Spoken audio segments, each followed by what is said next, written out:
Sir, ನೀವ್ ನನ್ನ video ತೆಗೆಯೋದಲ್ಲ, ಅವ್ರು ಮಾತಾಡ್ಲಿ ಬಿಡಿ, ಪರವಾಗಿಲ್ಲ ಬಂದ್ಬಿಡಿ, ಪರವಾಗಿಲ್ಲ ಬಂದ್ಬಿಡಿ. Thank you. ಎಲ್ಲರಿಗೂ ವೆರಿ ಗುಡ್ ಮಾರ್ನಿಂಗ್, ಎಲ್ಲರಿಗೂ ನಮಸ್ಕಾರ. ವೇದಿಕೆ ಮೇಲೆ ಕೂತಿರೋ ಎಲ್ಲ ಗಣ್ಯರಿಗೂ ನನ್ನ ಧನ್ಯವಾದಗಳು, ನಂಗೆ ಈ ಆಪರ್ಚುನಿಟಿ ಕೊಟ್ಟಿರೋದಕ್ಕೆ. ನಮ್ ಚಿಕ್ಕಪ್ಪ ಹೇಳಿದ್ರು, ನೀನ್ ಇವತ್ ಇನಾಗ್ರೇಷನ್ ಸ್ಪೀಚ್ ಮಾಡ್ಬೇಕು ಮಗಳೇ ಅಂತ ನಮ್ ಕನಕೋತ್ಸವದಲ್ಲಿ. ನಾನು ಯೋಚನೆ ಮಾಡ್ಕೊಂಡ್ ಬಂದೆ, ಏನ್ ಮಾತಾಡ್ಲಿ ನಾನು ಇವತ್ತು ನಿಮ್ಮೆಲ್ಲರ್ ನೋಡಿ ಅಂತ. ನಿಮ್ಮೆಲ್ಲರಿಗೂ ನನ್ನ ಗುರ್ತಿದ್ಯಾ? ಇದ್ಯಾ? ಇಷ್ಟ ದಿವಸ ರೀಲಲ್ಲಿ ನೋಡ್ತಿದ್ರಿ, ಇವತ್ ನಿಜವಾಗ್ಲೂ ರೀಲು ರಿಯಾಲಿಟಿನೋ ಒಂದೇನಾ ಅಂತ ಯೋಚನೆ ಮಾಡಕ್ ಇವತ್ ಕೂತಿದೀರಾ ಅನ್ಸುತ್ತೆ. ಇವತ್ತು ಒಂದ್ ತುಂಬಾ ಒಳ್ಳೆ ಕಾರ್ಯಕ್ರಮ ನಡೀತಾ ಇದೆ, ಪ್ರತಿಭಾ ಪುರಸ್ಕಾರ. ಏಂತಕ್ ನಾವ್ ಈ ಪ್ರತಿಭಾ ಪುರಸ್ಕಾರ ಮಾಡ್ತೀರಾ ಅಂತ ನಾನು ನಮ್ ಚಿಕ್ಕಪ್ಪನ್ ಕೇಳ್ದಾಗ, ಒಂದು ಪ್ರತಿಭೆಯನ್ನು ಗುರುತಿಸಕ್ ಮಾತ್ರ ಅಲ್ಲ, ಅವ್ರಿಗೊಂದು ಆತ್ಮವಿಶ್ವಾಸ ತುಂಬ್ಸಕ್ಕೋಸ್ಕರ ನಾನು ಈ ಕಾರ್ಯಕ್ರಮ ಮಾಡ್ತೀನಿ ಅಂತ ನನ್ಗೆ ಹೇಳ್ಕೊಂಡ್ ಬಂದ್ರು. ಸೊ ಇವತ್ತು ಈ ಕಾರ್ಯಕ್ರಮದಲ್ಲಿ ಬರೀ ನಿಮ್ ಪ್ರತಿಭೆನ ಗುರುತಿಸಕ್ಕೆ, ನಿಮ್ಗೊಂದ್ ಸರ್ಟಿಫಿಕೇಟ್ ಕೊಡಕ್ಕೆ, ನಿಮ್ ಮಾರ್ಕ್ಸ್ ನ ಒಂದ್ ಹೇಳಕ್ಕೆ ನಾವ್ ಇವತ್ತು ಈ ಕಾರ್ಯಕ್ರಮ ಮಾಡ್ತಾ ಇಲ್ಲ. ನಿಮ್ಗೂ ಒಂದ್ ಆತ್ಮವಿಶ್ವಾಸ ತುಂಬಕ್ಕೆ, ನೀವು ಈ ವಯಸ್ಸಲ್ಲಿ ಇಂತ ಒಳ್ಳೆ ಸ್ಟೇಜ್ ನ ಹತ್ತೀರಾ, ಆ ಹತ್ತಿ ಒಬ್ರು ಗಣ್ಯಾತಿರದಿಂದ ನೀವು ಒಂದ್ ಪ್ರಶಸ್ತಿನ ತಗೋತೀರಾ, ಅದು ಇವತ್ತಿನ ನಿಮ್ಮ ಜೀವನದ ಹಾದಿಯ ಮುಖ್ಯ ಇಂಪಾರ್ಟೆಂಟ್ ಡೇಟ್ ಆಗ್ಬೇಕು ಅನ್ನಕ್ಕೋಸ್ಕರ ನಾವ್ ಈ ಪ್ರೋಗ್ರಾಮ್ ಮಾಡ್ತಾ ಇದೀವಿ. ನಿಮ್ಗೆಲ್ಲರಿಗೂ ಹೆಮ್ಮೆ ಇರ್ಲಿ. ನಾನು ಮಕ್ಳಿಗಿಂತ ಮಾತಾಡಕ್ಕಿಂತ ಮುಂಚೆ ಫಸ್ಟ್ ನಿಮ್ ತಂದೆ ತಾಯಿ ಜೊತೆ ಮಾತಾಡ್ಬೇಕು. ಯಾಕೆ ಅಂದ್ರೆ ಇವತ್ತು ನೀವ್ ಇಲ್ಲಿ ಕುತ್ಕೊಳ್ಳೋ ಕಾರಣ ಅವತ್ ಅವ್ರು ಪಟ್ಟಿರೋ ಕಣ್ಸು, ಅವ್ರು ಪಟ್ಟಿರೋ ಸ್ಯಾಕ್ರಿಫೈಸು. ಸೊ ಇವತ್ ನಿಮ್ಗೆ ಎಷ್ಟು ಪ್ರತಿಭೆ ಇದೆಯೋ ಇವತ್ತು ನಿಮ್ಮ ಅಪ್ಪ ಅಮ್ಮಂದಿರ್ಗೂ ಅಷ್ಟೇ ಇವತ್ತು ಆ ಕಂಗ್ರ್ಯಾಚುಲೇಷನ್ಸ್ ಹೋಗ್ಬೇಕು. ಅವ್ರಿಗೊಂದ್ ದೊಡ್ಡ ಚಪ್ಪಾಳೆ ನೀವ್ ತಟ್ಬೇಕು. ಫಸ್ಟ್ ಅವ್ರಿಗೆ ನೀವ್ ಕೃತಜ್ಞತೆ ಹೇಳ್ಬೇಕು ಅಂತ ನಾನು ಹೇಳಕ್ ಇಷ್ಟಪಡ್ತೀನಿ. ಯಾಕಂದ್ರೆ ನನ್ಗಿವತ್ತು ಈ ಸ್ಟೇಜ್ ಸಿಕ್ಕಿದೆ, ನೀವಂದ್ ಇಷ್ಟೊಂದ್ ಜನದ ಮುಂದೆ ಮಾತಾಡ್ತಾ ಇದೀನಿ ಮೈಕಲ್ಲಿ ಅಂತಂದ್ರೆ ನನ್ ತಂದೆ ತಾಯಿ ಅವತ್ ನಾನ್ ಕೊಟ್ಟಿರೋ ವಿದ್ಯೆಯಿಂದ ನಾನ್ ಇವತ್ ನಿಂತಿದ್ದೀನಿ. ಸೊ ನಾನ್ ಇವತ್ ಮಾತಾಡ್ಬೇಕು ಅಂದ್ರೆ ಫಸ್ಟ್ ಅವ್ರಿಗೆ ನಾನು ಕೃತಜ್ಞತೆ ತಳ್ಸಿ ಆಮೇಲೆ ನಾನ್ ಮುಂದಕ್ಕೆ ಹೋಗ್ಬೇಕು ಅಂತ ನಾನು ಯಾವಾಗ್ಲೂ ಇಷ್ಟಪಡ್ತೀನಿ. ಯಾಕೆಂದ್ರೆ ಅವರು ಅವತ್ತು ಕಷ್ಟಪಟ್ಟು ಹೊಲಕ್ ಹೋಗಿ ನಿಮ್ನ ಸ್ಕೂಲ್ಗೆ ಸೇರ್ಸ್ಲಿಲ್ಲ ಅಂದ್ರೆ ನೀವ್ ಇವತ್ತು ಈ 60-70% ಓದಿ ನೀವ್ ಇಲ್ಲಿ ಕುತ್ಕೊಳಕ್ ಆಗ್ತಿರ್ಲಿಲ್ಲ. ಯಾವಾಗ್ಲೂ ಹೇಳ್ತಾರೆ ಮಾತೃ ದೇವೋಭವ ಪಿತೃ ದೇವೋಭವ ಅಂತ, ಅಮ್ಮ ಫಸ್ಟ್ ಅಪ್ಪ ನೆಕ್ಸ್ಟ್ ಅಂತ. ಸೊ ಫಸ್ಟ್ ನೀವ್ ಇವತ್ ಮನೆಗ್ ಹೋಗ್ಬಿಟ್ಟು ನೀವ್ ಯಾರನ್ನ ಕೇಳ್ಕೊಂತಿರೋ ಇಲ್ವೋ ನಿಮ್ಮ ಅಮ್ಮಂಗೆ ಕಂಗ್ರ್ಯಾಚುಲೇಷನ್ಸ್ ಹೇಳಿ, ಆಮೇಲೆ ನಿಮ್ಮ ಅಪ್ಪಂಗೆ ಕಂಗ್ರ್ಯಾಚುಲೇಷನ್ಸ್ ಹೇಳಿ, ಅಂಡ್ ಅವ್ರಿಗೆ ಹೇಳಿ ನಿಮ್ಮಿಂದ ನಾನು ಇವತ್ ನಿಂತಿದ್ದೀನಿ ಅಂತ. ಇವತ್ ಪ್ರತಿಭಾ ಪುರಸ್ಕಾರದಲ್ಲಿ ನೀವ್ ಏನ್ ಮಾಡ್ಬೇಕು ಅಂತಂದ್ರೆ, ನೀವು ನಿಮ್ಮ ಅಪ್ಪ ಅಮ್ಮಂದಿರ್ಗೋಸ್ಕರ ಹೆಮ್ಮೆ ಆಗಿ ನಿಲ್ಬೇಕು, ನಿಮ್ ಮನೆಯವ್ರಿಗೆ ಹೆಮ್ಮೆ ಆಗಿ ನಿಲ್ಬೇಕು, ನಿಮ್ ಊರ್ಗೆ ಇವತ್ತು ಹೆಮ್ಮೆ ಆಗಿ ನಿಲ್ಬೇಕು. ಇರ್ತೀರಾ? ಓಕೆ. ನಾ ಅಪ್ಪ ಯಾವಾಗ್ಲೂ ಒಂದ್ ಮಾತು ಹೇಳ್ತಿರ್ತಾರೆ, ಮಗಳೇ ದೇವ್ರು ವರನು ಕೊಡಲ್ವಂತೆ ಶಾಪನು ಕೊಡಲ್ವಂತೆ, ಅವಕಾಶ ಮಾತ್ರ ಕೊಡ್ತಾನೆ ಅಂತ. ಇವತ್ತು ನಿಮ್ಗೆ ಇದೊಂದ್ ಸಿಕ್ಕಿರೋ ಅವಕಾಶ, ಅದನ್ನ ಕರೆಕ್ಟ್ ಆಗಿ ಉಪಯೋಗಿಸ್ಕೊಳ್ಳಿ ಅಂತ ಹೇಳಕ್ಕೋಸ್ಕರ ನಾನು ಇವತ್ತಿಲ್ಲಿ ಬಂದಿದ್ದೀನಿ. ಯಾಕೆ ಈ ಮಾತು ಹೇಳ್ತಾ ಇದ್ದೀನಿ ಅಂತಂದ್ರೆ, ಇವತ್ತು ನಮ್ ಭಾರತ, ನಮ್ ದೇಶ ತುಂಬಾ ಮುಂದಕ್ ಹೋಗ್ತಾ ಇದೆ ಅಂತ ತುಂಬಾ ಜನ ಹೇಳ್ತಾರೆ. ಹೌದೋ ಇಲ್ವೋ? ಒಬ್ಬೊಬ್ರು ಕನ್ಸು ಅಂತ ತಿಳ್ಕೊತಾರೆ, ಒಬ್ರು ನಿಜವಾಗ್ಲೂ ಆಗತ್ತಾ ಹೆಂಗೆ ಅಂತ ಯೋಚನೆ ಮಾಡ್ತಾರೆ. ಬಟ್ ನೀವೆಲ್ಲ ಮಕ್ಳು ಯೋಚನೆ ಮಾಡ್ಬೇಕು, ಅಮೆರಿಕ ಯಾವಾಗ ಬೆಳ್ದಿದ್ದು ಅಂದ್ರೆ ಅಲ್ಲಿರೋ ಯುವಕರು ಅಲ್ಲಿಂದ ಹೆಚ್ಚಾಗಿದ್ದಾಗ. ಚೈನಾ ಯಾವಾಗ ಬೆಳೀತು ಅಂತಂದ್ರೆ ಅಲ್ಲಿರೋ ಯುವಕರು ಜಾಸ್ತಿ ಪಾಪ್ಯುಲೇಷನ್ ಇದ್ದಾಗ. ಜಪಾನ್ ಯಾವಾಗ ಬೆಳೀತು ಅಂತಂದ್ರೆ ಅಲ್ಲಿರೋ ಹೈಯೆಸ್ಟ್ ನಂಬರ್ ಆಫ್ ಪಾಪ್ಯುಲೇಷನ್ ಯುವಕರಾಗಿದ್ದಾಗ. ಇವತ್ತು ದೇಶಾದಂತ ಜಗತ್ಯಾದಂತ ಯಾರಾದ್ರೂ ಯೂತ್ ಪಾಪ್ಯುಲೇಷನ್ ಜಾಸ್ತಿ ಇದಾರೆ ಅಂತಂದ್ರೆ ಅದು ನಮ್ ಇಂಡಿಯಾ, ನಮ್ ಭಾರತ ಅಂತ ನೀವ್ ಮರಿಬಾರ್ದು. ಅಂಡ್ ಯಾರು ಅದನ್ನ ಉದ್ಧಾರ ಮಾಡ್ತಾರೆ ಅಂದ್ರೆ ನೀವ್ ಯುವಕರು ಅಂತ ನೀವ್ ಮರಿಬಾರ್ದು. ಸೊ ಎಂತಕ್ಕೆ ಯಂಗ್ ಅಂತ ಕರೀತಾರೆ, ನಾವ್ ಯಂಗ್ ಮಾಡ್ಲಿಲ್ಲ ಅಂದ್ರೆ ಇನ್ಯಾರ್ ಮಾಡ್ತಾರೆ ಅಂತ ನೀವ್ ಯೋಚನೆ ಮಾಡ್ಬೇಕು. ಅಂಡ್ ಇವತ್ತಿನ ಸಿಚುವೇಶನ್ ಹೆಂಗಿದೆ ಅಂತಂದ್ರೆ ಎಲ್ಲಾನು ಟೆಕ್ನಾಲಜಿ ಅಂಡ್ ಟ್ರಾನ್ಸಾಕ್ಷನ್ ಆಗೋಗಿದೆ. ಹೌದೋ ಇಲ್ವೋ? ಅಂಡ್ ನಾನು ಒಂದ್ ವಿದ್ಯಾಸಂಸ್ಥೆ ನಡೆಸ್ತೀನಿ, ಬರೀ ಬೆಂಗಳೂರಲ್ಲ ಕನಕಪುರದಲ್ಲೂ 2 ಸಂಸ್ಥೆ ನಡೆಸ್ತೀನಿ. ನಾನು ನಿನ್ನೆ ಎಲ್ಲಾ ಕಡೆ ಎಕ್ಸಿಬಿಷನ್ ನಡೀತಾ ಇದೆಯಲ್ಲ, ಸೈನ್ಸ್ ಎಕ್ಸಿಬಿಷನ್, ಅಲ್ಲಿ ಹೋದಾಗ ಎಷ್ಟೊಂದ್ ಜನ ಮಕ್ಳ ಜೊತೆ ಮಾತಾಡಿದಾಗ ಇವತ್ತಿನ ಎಜುಕೇಶನ್ ಹೆಂಗ್ ಆಗೋಗಿದೆ ಅಂತಂದ್ರೆ ನಾವ್ ಯಾವ ತರ ಉತ್ತರ ಕೊಡ್ತೀವಿ ಅನ್ನೋದ್ ಮುಖ್ಯ ಆಗಿಲ್ಲ, ನಾವ್ ಯಾವ ತರ ಪ್ರಶ್ನೆ ಕೇಳ್ತೀವಿ ಅನ್ನೋದ್ ತುಂಬಾ ಮುಖ್ಯ ಆಗಿದೆ. ನೀವ್ ಕರೆಕ್ಟ್ ಆಗಿರೋ ಪ್ರಶ್ನೆ ಕೇಳಿದ್ರೆ ನಿಮ್ಗೆ ಆ ತರ ಉತ್ತರ ಸಿಗುತ್ತೆ.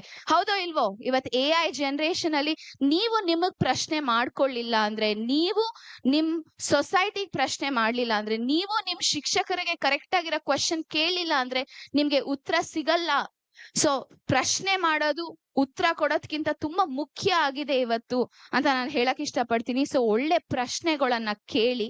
And education is not about marks or degrees.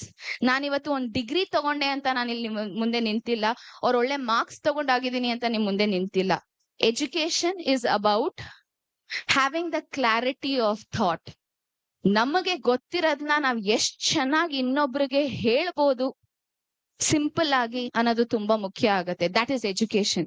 ಹೌದೋ ಇಲ್ವೋ? ನಿಮ್ನ ಏನ್ ಪ್ರಶ್ನೆ ಮಾಡ್ತೀವಿ ಅಂತಂದ್ರೆ what is the clarity of the thought is the first round of education.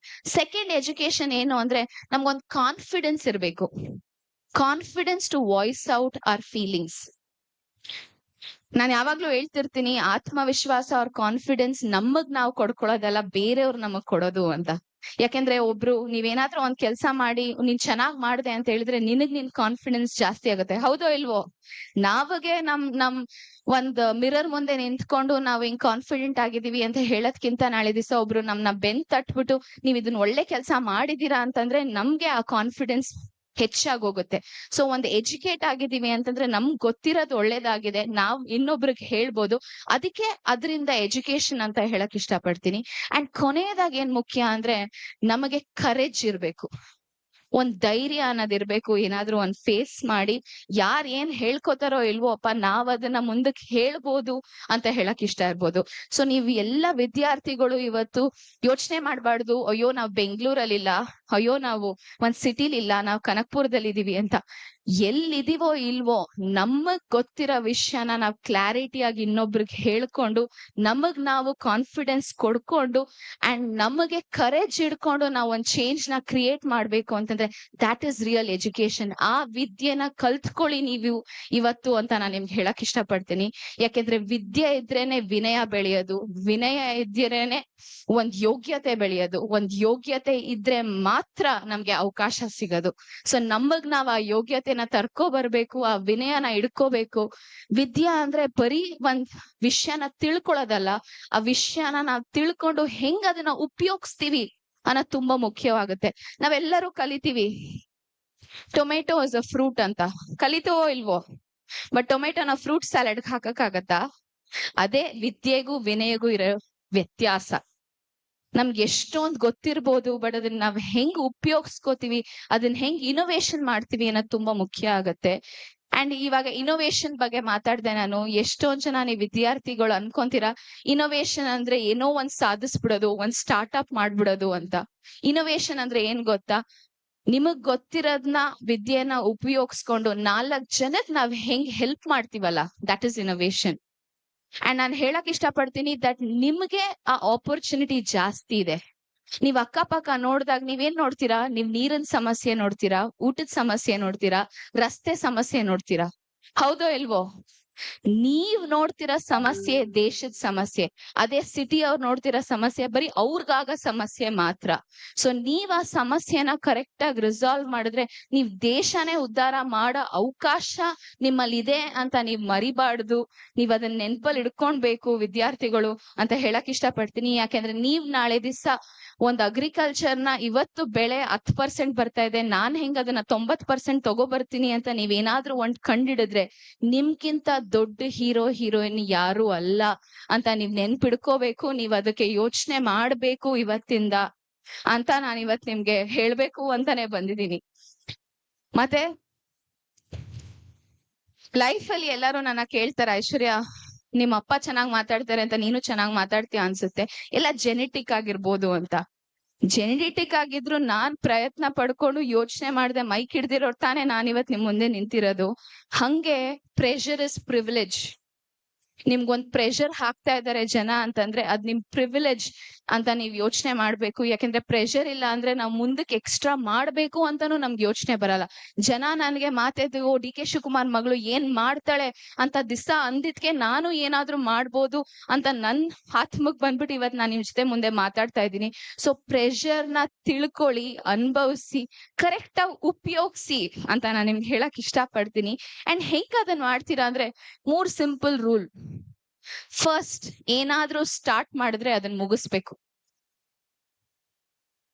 ಅರ್ಧಂಬರ್ಧ ಬಿಡ್ಬಾರ್ದು. ಒಂದ್ ಬುಕ್ ಸ್ಟಾರ್ಟ್ ಮಾಡ್ತೀರಾ ಓದಕ್ಕೆ, ಇವತ್ ಎದೋಳ್ತೀರಾ, ಆ ಬುಕ್ ನ ಮುಗಿಸ್ಬೇಕು. That is willpower. Second, ನೀವ್ ಏನ್ ಮಾಡ್ತೀರಾ ಅದನ್ನ ಹೆಂಗ್ ಇನ್ನ ಸ್ವಲ್ಪ ಚೆನ್ನಾಗ್ ಮಾಡೋದು ಅಂತ ಯೋಚನೆ ಮಾಡ್ಬೇಕು. ಮೂರನೇದು, ನಾನು ಇದನ್ ಮಾಡ್ತಾ ಇದ್ದೀನಿ ಅಂತಂದ್ರೆ ಇದಕ್ಕಿಂತ ಹೆಚ್ಚಾಗಿ ಏನ್ ಮಾಡ್ಬೋದು ಅಂತ ಆಲೋಚನೆ ಮಾಡೋದು. ಹೌದೋ ಇಲ್ವೋ? ಇವಾಗ ನೀವೆಲ್ಲ ಕಲ್ತಿರ್ತೀರಾ, ನಿಮ್ಮ ಅಪ್ಪ ಅಮ್ಮ ಎದೋಳ್ತೀರಾ, ಬೆಡ್ನ ಎದೋಳೋದೇ ಒಂದ್ ಕೆಲ್ಸನಾ? ಮಲ್ಕೊಂಡಾದ್ಮೇಲೆ ಎದ್ದಿ ಆ ಬೆಡ್ನು ಸರಿ ಮಾಡಿ ಮುಗ್ಸತ್ ತಾನೆ ಫಿನಿಶಿಂಗ್ ದ ಜಾಬ್ ಅನ್ನೋದು. ಅದನ್ನೇ ನಾನ್ ನಿಮ್ಗೆ ಹೇಳ್ತಾ ಇರೋದು, last minute of finishing job ನ ಇಂಪಾರ್ಟೆಂಟ್. ಇವತ್ತು ಎದ್ರಿ ಬೆಡ್ ನ ಮಡ್ಸಿದ್ರಿ, ನಾಳೆ ದಿವಸ ನೀವ್ ಯೋಚನೆ ಮಾಡ್ಬೇಕು ಆ ಬೆಡ್ ನ ಇನ್ನ ಕ್ಲೀನ್ ಆಗಿ ಹೆಂಗ್ ನಾನ್ ಮಡ್ಸ್ಬೋದು. ಯಾರಾದ್ರೂ ಬಂದಾಗ ಓಕೆ ನಾನು ಇವ್ರು ಚೆನ್ನಾಗಿ ಮಡ್ಸಿದ್ದಾರೆ ಅಂತ ಯೋಚನೆ ಮಾಡ್ಬೇಕು. ದಟ್ ಈಸ್ ವೆನ್ ನೀವ್ ಹೇಳೋದು ಸೇಯಿಂಗ್ ದಟ್ ನಾನು ಒಂದ್ ಕೆಲಸ ಮಾಡ್ತಿದ್ದೀನಿ, ಮುಗ್ಸಿಲ್ಲ, ಅದ್ ಮುಗ್ಸೋದ್ಕಿಂತ ನಾನು ಇನ್ನ ಹೆಂಗ್ ಮಾಡ್ಬೋದು ಅಂತ ಯೋಚನೆ ಮಾಡಿದೆ ಅಂತ. ಮೂರನೇದು, ಬರೀ ಬೆಡ್ ಹಾಕೋದಲ್ಲ, ನಿಮ್ ಅಪ್ಪ ಅಮ್ಮನ ಹತ್ರ ಕ್ಲೀನ್ ಆಗಿ ಐರನ್ ಮಾಡ್ಬಿಟ್ಟು ರಗ್ನು ನೀಟಾಗಿ ಮಡ್ಸಿದಾಗ ಓಕೆ ನಾನ್ ಬರೀ ಮಡ್ಚ್ಬೋದು ಅನ್ಕೊಂಡಿದ್ದೆ, ಬಟ್ ರಗ್ನು ನೀಟಾಗಿ ಹಾಕ್ಬೋದು ಅಂತ ಯೋಚನೆ ಮಾಡ್ತಿಲ್ಲ. ಅದು ಮೂರನೇದು. ಇದನ್ನೇ ನೀವು ನಿಮ್ ವಿದ್ಯಾಭ್ಯಾಸದಲ್ಲೂ ಯೋಚನೆ ಮಾಡಿ ಅನುಭವಿಸ್ಕೋಬೇಕು ಅಂತ ನಾನು ಇವತ್ತು ಹೇಳ್ತಾ ಇರೋದು. ಬರೀ ಪಾಠನ ಓದೋದಲ್ಲ, ಓದಾದ್ಮೇಲೆ ಅದನ್ನ ಏನ್ ಮಾಡ್ತೀವಿ ಅನ್ನೋದು ಫಸ್ಟ್ ಮುಖ್ಯ. ಆ ಓದಿರೋ ಪಾಠದಿಂದ ಯಾರಿಗ್ ಏನ್ ಹೇಳ್ಕೊಡ್ತೀವಿ ಅನ್ನೋದ್ ಸೆಕೆಂಡ್ ಮುಖ್ಯ. ಓಕೆ ನಮ್ ಕೈಲಿ ಇಷ್ಟ ಆಯ್ತು, ಇದಕ್ಕಿಂತ ನಾವು ಸ್ವಲ್ಪ 5% ಹೆಂಗ್ ಎಕ್ಸ್ಟ್ರಾ ಮಾಡ್ಬೋದು ಅಂತ ಯೋಚನೆ ಮಾಡ್ತೀವಲ್ಲ, ಅದು ಇನ್ನ ಮುಖ್ಯ. ಇದ್ರಿಂದ ನಿಮ್ಗೆ ಸಕ್ಸಸ್, ವಿಲ್ ಪವರ್ ಸಿಗುತ್ತೆ. ನೀವ್ ಈ ತರ ಆಲೋಚನೆ ಮಾಡ್ಬೇಕು ಅಂತ ನಾನ್ ಹೇಳಕ್ ಇಷ್ಟ ಪಡ್ತೀನಿ ನಿಮ್ಗೆ. ಕೊನೆಯದಾಗಿ, ಇವತ್ತು ಪ್ರತಿಭಾ ಪುರಸ್ಕಾರ ನಡೀತಾ ಇದೆ. ನನ್ನನ್ನ ಮಾತಾಡಕ್ಕೆ ಇವತ್ತು ಡಿ.ಕೆ. ಶಿವಕುಮಾರ್ ಮತ್ತೆ ಡಿ.ಕೆ. ಸುರೇಶ್ ಕರ್ಸ್ ನಿಲ್ಸಿದ್ದಾರೆ. ಅಂಡ್ ಹಂಗೆ ಪ್ರದೀಪ್ ಈಶ್ವರ್, ರಮೇಶ್ ಅರವಿಂದ್ ಅವ್ರನ್ನೆಲ್ಲಾನು ಕರ್ಸ್ ಮಾತಾಡ್ತಿದ್ದಾರೆ. ಬಟ್ ಈ ಪ್ರತಿಭಾ ಪುರಸ್ಕಾರಕ್ಕೆ ಒಂದ್ ಅರ್ಥ, ಒಂದು ಯೋಜನೆ ಯಾವಾಗ ಬರೋದು ಅಂತಂದ್ರೆ, ನೀವ್ ಕೂತಿದಿರಲ್ಲ ಇಷ್ಟ ಜನ ವಿದ್ಯಾರ್ಥಿಗಳು, ಹೆಮ್ಮೆಯಿಂದ ಡಿ.ಕೆ. ಸುರೇಶ್ ಹೇಳಿದ್ರಲ್ಲ 7,000 ಜನ ಮಕ್ಳಿಗೆ ನಾನು ಇವತ್ ಪ್ರತಿಭಾ ಪುರಸ್ಕಾರ ಕೊಡ್ತಾ ಇದ್ದೀನಿ. ನಿಮ್ಮಲ್ಲೊಬ್ರು ಆ ಚೇರ್ ಅಲ್ಲಿ ಕುತ್ಕೊಂಡು ಗೆಸ್ಟ್ ಆಗಿ ಬಂದು ನಿಮಗ್ ಮೋಟಿವೇಟ್ ಮಾಡ್ತಿರಲ್ಲ, ಅವತ್ತು ಈ ಪ್ರತಿಭಾ ಪುರಸ್ಕಾರಕ್ಕೆ ಒಂದು ಹೆಮ್ಮೆ, ಒಂದು ಯೋಗ್ಯತೆ, ಒಂದು ಗೌರವ ಅಂತ ಹೇಳ್ತಾ, ನೀವು ಆ ಯೋಚನೆ ಮಾಡ್ಬೇಕು. ಸಿಕ್ಕಿರೋ ಅವಕಾಶನ ತಗೊಂಡು ಉಪಯೋಗಿಸ್ಕೋಬೇಕು. ಇವತ್ತು ಡಿ.ಕೆ. ಶಿವಕುಮಾರ್, ಡಿ.ಕೆ. ಸುರೇಶ್ ಒಂದ್ ಬ್ರ್ಯಾಂಡ್ ಆಗಿ ಕನಕ್ಪುರಕ್ ನಿಂತಿದ್ದಾರೆ. ಆ ಬ್ರ್ಯಾಂಡ್ ನ ನೀವ್ ಹೆಂಗ್ ಹೆಚ್ಚಾಗಿ ಯೋಚನೆ ಮಾಡ್ತೀರಾ, ನೀವು ಹೆಂಗ್ ಒಂದ್ ಬ್ರ್ಯಾಂಡ್ ಹಾಕ್ತೀರಾ. ಇವತ್ತು ಒಬ್ರು ಹೋಗ್ತಾ ಇದಾರೆ ಅಂದ್ರೆ ಡಿ.ಕೆ. ಶಿವಕುಮಾರ್ ಅಂದ್ರೆ ಕನಕ್ಪುರ ಅಂತ ಯೋಚನೆ ಮಾಡ್ತಾರೆ. ಹಂಗೆ ನಿಮ್ಮ ಹೆಸರಲ್ಲೂ ಆ ಬ್ರ್ಯಾಂಡ್ ಇದೆ. ನೀವು ಆ ಊರ್ನವ್ರು, ಈ ಊರಿಗೆ, ಈ ದೇಶಕ್ಕೆ ಹೆಮ್ಮೆ ಹೆಂಗ್ ತರ್ತೀರಾ, ಚೀಫ್ ಗೆಸ್ಟ್ ಆಗಿ ಹೆಂಗ್ ಬರ್ತೀರಾ ಅನ್ನೋದು ನಿಮ್ ಗುರಿ ಆಗಿರ್ಲಿ. ಇವತ್ತು ಬರೀ ಮಾರ್ಕ್ಸ್, ಡಿಗ್ರಿ ಅಲ್ಲ ಅಂತ ಹೇಳ್ತಾ ನಿಮ್ಮೆಲ್ಲರಿಗೂ all the best, wishing you good luck and thank you so much. ನಾನು ಒಂದ್ ದಿವಸ ಅಲ್ಲಿ ಕೂತಿದ್ದೆ, ಇವತ್ತಿಲ್ಲಿ ನಿಂತಿದ್ದೀನಿ. ನೀವು ಇಲ್ಲಿ ನನ್ನ ಸ್ಥಾನದಲ್ಲಿ ನಿಂತ್ಕೋಬಹುದು ಒಂದ್ ದಿವಸ ಅಂತ ಒಂದು ಆಶ್ವಾಸನೆ ಕೊಡ್ತಾ ನಾನು 2 ಮಾತನ್ನ ಮುಗಿಸ್ತಾ ಇದ್ದೀನಿ. Thank you and have a wonderful day. And ನನ್ಗೆ ಈ ಆಪರ್ಚುನಿಟಿ ಕೊಟ್ಟಿರೋ ಎಲ್ಲಾ ಗಣ್ಯರಿಗೆ ನನ್ನ ಧನ್ಯವಾದಗಳು. ನಿಮ್ಮ ಆಶೀರ್ವಾದ ನಮ್ ಕನಕ್ಪುರ್ ಮೇಲೂ ಇರ್ಲಿ, ನಮ್ಮ ಮಕ್ಳ ಮೇಲೂ ಇರ್ಲಿ, ನನ್ ಮೇಲೂ ಇರ್ಲಿ. Thank you.